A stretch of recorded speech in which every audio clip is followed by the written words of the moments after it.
This family experienced true evil while traveling on a crowded train in Tokyo, Japan. Their son, Kenji, was often treated differently because he was half white and half Japanese. Kenji was just about 2 years old when he and his mom and dad got on this crowded train. Kenji was a friendly child. He would say hello and smile to anyone who looked at him. Kenji and his dad were standing by the train door, holding hands as it pulled into the next station. Two businessmen in suits got on the train, walking and talking about a meeting they had just gotten out of. These men were rather tall and caught the attention of Kenji. He looked up with a big smile on his face and watched them as they spoke. But being watched by a 2-year-old seemed to bother one of the men, perhaps due to Kenji being half white. One of the men looked down at him. Kenji smiled and said "Konnichiwa" to the man. What happened next unfolded so quickly it felt like a single moment. The man kicked Kenji right in the chest with so much force that Kenji was knocked against the train's door. Completely unaware of what just happened, Kenji looked up at the man again, smiling. Kenji's dad then moved quickly towards him to pick him up. And as he did, the man moved in and kicked Kenji again with even greater force. At this very moment, the train's doors had just begun to open for the next train stop. There was a gap between the train and the platform, and Kenji's leg fell in. Kenji started to scream and panic. Someone on the train pushed the emergency button.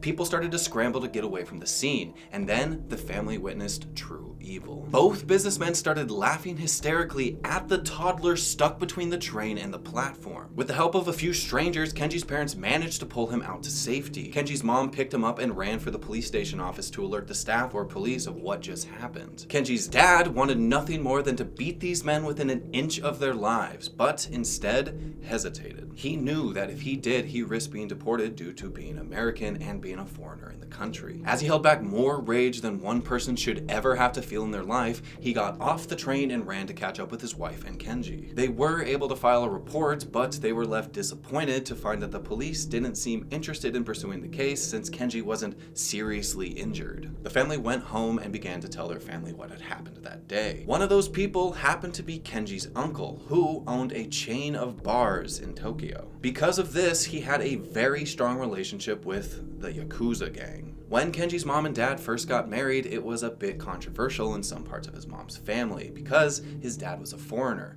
but his uncle always had a good relationship with his dad, and he loved Kenji. When he was told about what had happened, he didn't ask any further questions. He just said he would handle it. The family then didn't speak about the incident for over a year, but one night Kenji's dad and uncle were drinking pretty heavily and in deep conversation. Kenji's dad asked what he meant when he said that he would handle the situation that day. What he proceeded to say shocked him. Speaking in Japanese, Kenji's uncle, with a cold look in his eyes, said, "My men took the culprits to the same train station, tied them to the same tracks," he added, pausing to sip his drink, "and forced them to watch as the train ran over the very legs they used to hurt Kenji." Kenji's dad, stunned, couldn't find the words to respond. The uncle leaned in closer, a sinister smile forming on his face. As the train approached, my men stood back, and the culprits started to scream. But the only sound louder than their screams, the uncle whispered, was the laughter of my men